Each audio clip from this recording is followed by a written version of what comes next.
Hey guys, and welcome back to the garage and to the D-Max build series, where today we are finally upgrading the water storage solution on the D-Max, going from my humble jerry can, which admittedly has been working really well, to a proper system with a big tank, a pump to pressurize that system and outlets all around the vehicle. Now, this is a project that's actually been on my list for quite a long time. It's also something I wanted to do for my previous build as well, but just never got around to it. Now, all my water systems in the past have either been a humble jerry can like this, or just a basic gravity-fed system. So building something that has to withstand a decent amount of water pressure from that pump and not spring leaks everywhere is a little bit foreign to me, and there's going to be a lot of firsts during this project. To help me through it, I've actually got a mate coming around who's a plumber by trade and who's got a wealth of experience doing things just like this. So very appreciative of that and very keen to finally kick off this project. Okay, so these are the main components we're going to be installing for this water tank setup. Starting with the tank itself, this is by a company called Enmach Industries. I think that's how you pronounce it. And it's actually designed to mount up where your factory spare wheel goes underneath the vehicle. Now, obviously with the D-Max, my spare is on the rear of the canopy. So I've got a fair bit of room underneath that's going to be perfect for this water tank. And that also allows me to keep the weight down nice and low. It wasn't cheap at all. I paid about $500 for this tank from a company called Outback Adventures, which I'll chuck a link to in the description down below. But honestly, there's not a lot of options out there when it comes to spare wheel replacement tanks, and this one is really well built. It's what's called roto-molded polyethylene. It comes with all your inlets and outlets pre-installed, which is great, and it also includes a nice strong steel bash plate to keep it protected underneath the vehicle. As far as capacity goes, this is actually a usable 53-litre capacity, which I reckon is a decent step up from our couple of 20-litre jerry cans we're used to bringing on our adventures. 53 litres is definitely not as big as you can go, but I am also keeping in mind that I can still bring an extra 20 litres in that jerry can holder on the back, giving us an overall capacity of 73 litres of usable water. For the pump, I've gone for the Seaflow washdown kit for a couple of reasons. Number one is it comes with a lot of extra gear that you don't normally get with 12-volt water pumps. We've got a nice coiled hose and a trigger outlet, a bunch of connections, and also a metal strainer as well. So definitely a lot of stuff in this kit. But more importantly, I've got a friend of mine who's been through a bunch of different 12-volt pumps from a few different brands, and he now swears by Seaflow, which is all I needed to kind of make up my mind to go for the same brand. As far as specs goes, this pump is pretty insane. We've got a max pressure of 70 psi, which is huge, and a open flow rate of 18.9 litres per minute. Now that's crazy. I'm going to pretty much be able to pressure wash my car with those type of figures, or empty my water tank in about 2.5 minutes. So I'm going to have to be conscious of how hard I'm squeezing that trigger, but it's nice to have that pressure available to me. And finally, to keep an eye on my water levels out on the tracks, I've bought a Topargee water tank gauge. So this screen gets installed inside the canopy setup, and this little sender unit gets installed inline in my water tank feed. And essentially that's just going to be measuring how much water is flowing through this piece just here. So once it's all installed, I'll just set this gauge up to tell it how big my water tank is, 53 litres. I'll then fill the tank, tell this gauge that it's full, and from that point on, any water we use that flows through this will be subtracted from that 53 litres, letting us know exactly how much is left in the tank. So those are the components we're going to be installing, and first up is going to be to get this water tank bolted up underneath where that factory spare wheel used to go. Before winding up the tank, I've just stuck rubber sheeting in these locations to add a layer of protection between the chassis and the tank.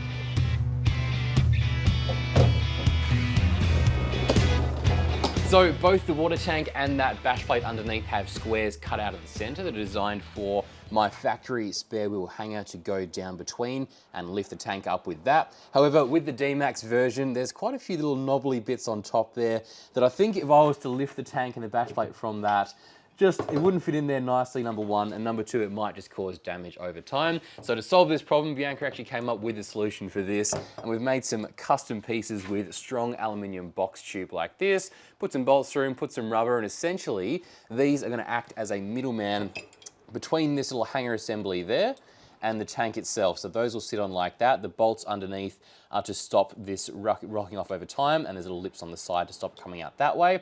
And then on top, there's rubber pieces to gently press on the underside of that bash plate. Now you might be looking at these thinking there's some protruding bolts in the center just there. Won't they press into the tank as well? Well, actually those fit nice and snugly inside the square cut out. So the only thing touching that tank will be those 4 rubber squares.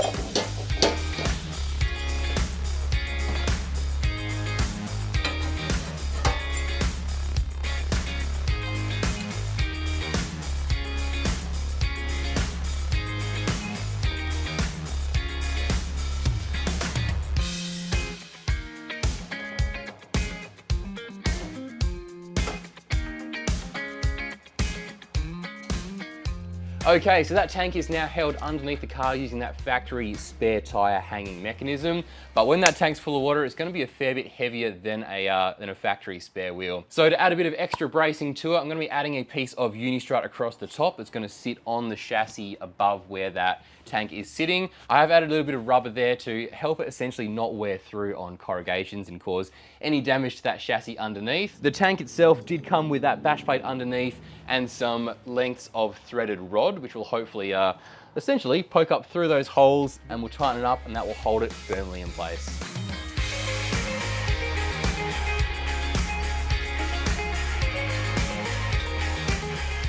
With the tank installed, my good mate James arrived, and we started planning out exactly what pieces we needed to plumb everything together. Tank to pump to the little sender unit. That's cool. With the clip just there. Yeah. It's going next to your fuel tank fuel line, isn't it? Yeah, just below that. That's one. That's literally like right in line.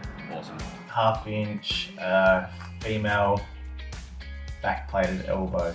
So I think if we go hard up, like sort of just under the trundle, sure, and then go this side. Is this pipe rigid? It's flexible, but it's semi-rigid. I was worried about touching the exhaust, but it's rigid. Oh no, it won't move. Because you never put brass into a poly tank because it cracks the poly. Yeah, you always do poly male into female, and then brass over the male. You can do that, otherwise it cracks all the fittings. Ah, cool. Good to know. So makes sense, I guess. Yep, and then do a female EvoPEX coupling. So, a bit of an update on the project. We made a nice list of all the parts we needed to buy to complete this installation. Got down to the shops and they were sold out of probably 90% of the parts we needed to buy, which is a bit unfortunate. So, the adjusted plan now is to kind of put a pause on the pipe work for the time being. We'll get the parts when they come back in stock, and in the meantime, I'm going to be getting this pump installed up underneath the car on that chassis rail. So I found a place that it fits really nicely in, quite close to the tank too, which should make it a little bit simpler for running our pipe work. And to get it mounted there, I've made myself a couple of custom brackets that should wrap around the chassis and give me a nice place to bolt that pump in place. So that was made just using some stainless steel threaded rod, just from Bunnings, my go-to store for all this stuff, and just some simple brackets there as well. So I'm just going to be bolting the water pump to these two new custom brackets, and then we'll get it all installed.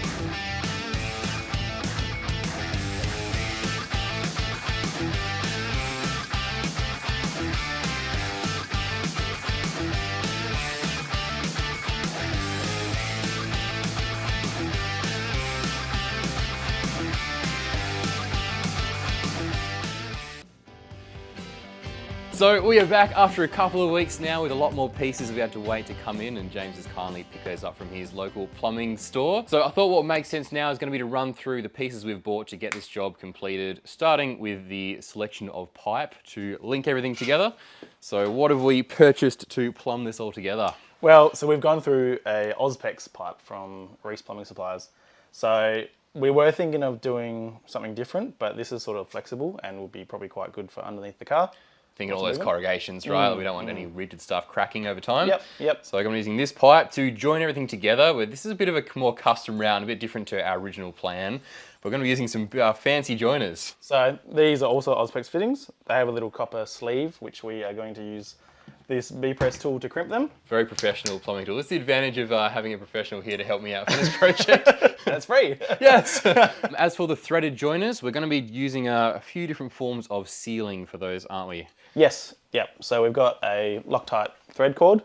So that just goes around the male thread. Yep. And then we're also going to be using a bit of this paste as well to go on there, just to give it a little bit of extra sealant. Nice. So kind of a two-stage process for that sealing with that cord wrapping. It actually wraps in the thread, you're saying, and then extra layer of sealant on top of that to make sure no leaks we don't want any leaks. ever spring there. We were going to be doing or using a different form of sealant originally, weren't we? Yeah, so we were originally going to use this lock seal stuff, but I think probably with the corrugations and stuff, it might eventually come to a point where it cracks, and then we'll just have leaks and then cut it out to replace it. So Exactly. So we're thinking what James was thinking, a softer, more malleable sealant is going to be better for longevity in this setup, essentially. Yep. Yeah. Yep. And I suppose the last piece of the puzzle is going to be our taps, which are somewhere around These here. ones? Yes. So we've got some nice compact taps for this setup that are also quarter turn, which just makes life a whole lot easier. Yep, quarter turns. They have a non-return valve built inside them, so no bugs and dirt and stuff's going to get back up to your water line. Perfect. So we've got a bunch of plumbing to do, so let's get to work. Cool, let's get into it. The first step was to install compatible fittings into the water tank, allowing us to connect our pipework to the inlet, the outlet and the breather. We're using poly fittings here, as James advised that installing brass fittings into the tank's poly fittings can actually cause them to crack over time.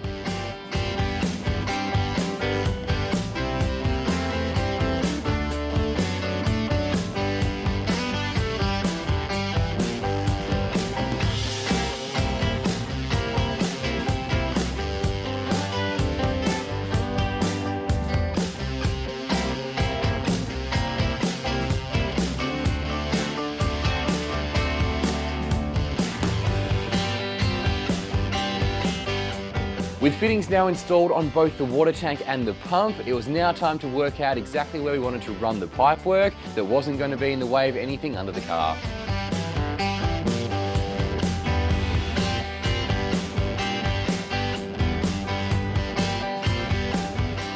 Once everything looked good for the connection between the tank and the pump, we used James's B-press tool to join the pipe together. It's worth mentioning that there are some other options when it comes to this part of the job. You can get manual tools that are a lot cheaper and will still work with these same fittings, for example. Or you can actually buy push fit joiners from most plumbing stores or even Bunnings, which I'll link in the description down below. They just won't be quite as durable or last quite as long as the method we're using. After James gave the first section the essential tap test to make sure it wasn't going anywhere, we got to work on the rest of the pipework.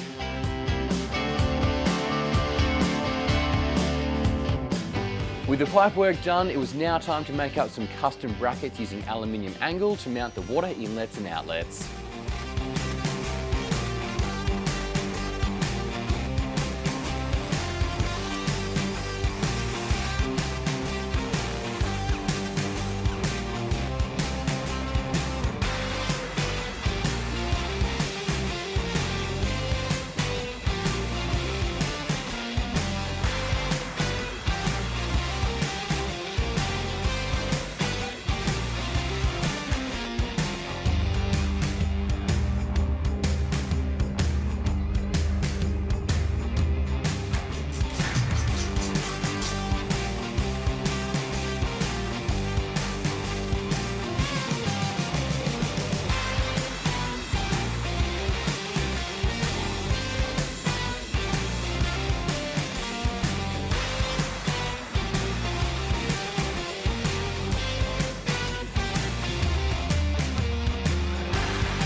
Alrighty, my new water system is now fully installed and it's been working an absolute treat for a couple of weeks now. I have to give a very massive thank you to James for all his hard work getting this project completed. Honestly, couldn't have done it without him, and I reckon this setup is going to last us for a very long time. So now that it's totally finished, let me give you a quick tour of the setup. So starting in on this right-hand side, I've got both my filler and my breather on this right-hand guard here. Now I did put a standard hose connection on that filler so I can easily just clip on my garden hose and turn it on to fill up that tank. And once it's full, it actually, the water overflows out that breather tube. So essentially, when it's filling up and I see water running down this guard, I know my water tank is full. To stop any dust or other contaminants getting into our water tank through that filler, I've just bought a standard hose connector and I've actually filled it with silicone so that when we're driving along, I'm going to leave that clipped in place on that filler to stop anything getting into the tank. As for the breather, it's currently just sitting up above that bracket, literally just like chocked in place there, because I haven't quite decided exactly what I'm going to be doing with that part just yet, because the breather needs to let air in when we're draining the tank, needs to let air and also water out when we're filling the tank, but also can't let any crap get in while we're driving along. So ideally it needs like a little bit of a filter or something on the end just there. So So if you guys have any ideas, let me know in the comment section down below, because right now that's a bit unfinished. To power the pump, I've run my wiring into my 12-volt control hub back to this switch on the right-hand side, which I've now labeled a water pump. So to fire up the system, I literally just turn that switch on. The pump activates, which is a nice quiet pump. The system is now pressurized and ready to go. Moving around to the left-hand side, we find our first water outlet, which we tried to keep nice and close to the kitchen side of the canopy. Here it is on my left-hand wheel arch just here. And if I turn this tap on, you'll see just how much water pressure we've got. And to be honest, I probably should have pulled my car onto the lawn before doing this, but oh well, here goes. So that's how much water pressure we've got on tap and available, which is pretty insane. I've got the water gauge installed here just next to the fridge and nice and close to that main water outlet so we can keep tabs on our water level while we're using it. I've done some testing and this gauge is actually surprisingly accurate. I drained water into two 13-litre buckets and exactly 26 litres of water were subtracted from that gauge. So it's going to be awesome to be able to rely on that water gauge as we're travelling next year. And the sender unit for that gauge was installed just after the pump before the line splits off onto the taps. And we did also install an aftermarket strainer in the line between the tank and the pump too, to hopefully catch any contaminants before they go through that pump. And I can easily open that up to clean it out every now and then too. And finally, moving around the back, we've got one more tap just here, which I reckon is going to be super convenient to have. Nice and easy to access in there, and it's going to be perfect for running my hot water system, which is actually the next thing to add to the setup. Also included in that Seaflow washdown kit is this nice coiled hose with a bit of a trigger handle on the end there. And this is actually going to be a good way to demonstrate exactly how powerful that pump is, because I can take this to either of my two outlets, screw it on like so, and there's a nice rubber seal in there as well. Get that screwed in place, pressurize the system like so, and check out this for water pressure.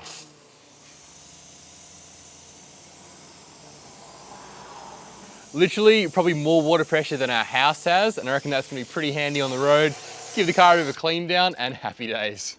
The only other things left to mention are that I did do a bit of a capacity test on that tank, and when the car's parked perfectly level, I can only use about 40 litres of water from that tank, and when I park nose down, so the outlets are kind of downhill, I can use about 48 litres. So a bit under the advertised 53 litres, but still tons more water than we used to be able to carry. As for the pump, now it's awesome to have all this water pressure on hand and ready to go. However, if I was to do it again, I'd probably go for a slightly smaller pump with a bit of a lower flow rate than 18 litres per minute, because what I found with this one, if I turn the water pressure down to about a quarter with the tap, you just get this surging water supply because the pump is so powerful it's able to fully pressurize the system even with water coming out, and you get this kind of surging water as a result. All things considered though, I'm absolutely stoked for this new water system, and for me it's just so exciting to have pressurized water on tap and ready to go, and to be able to carry a lot more water than we used to be able to carry.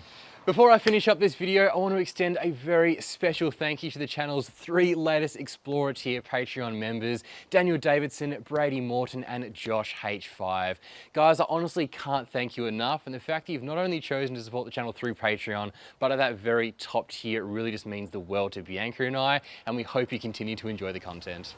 If you guys have any questions at all about this brand new water system, let me know in the comment section down below. Thank you so much for watching, and I'll catch you in the next one. Woo!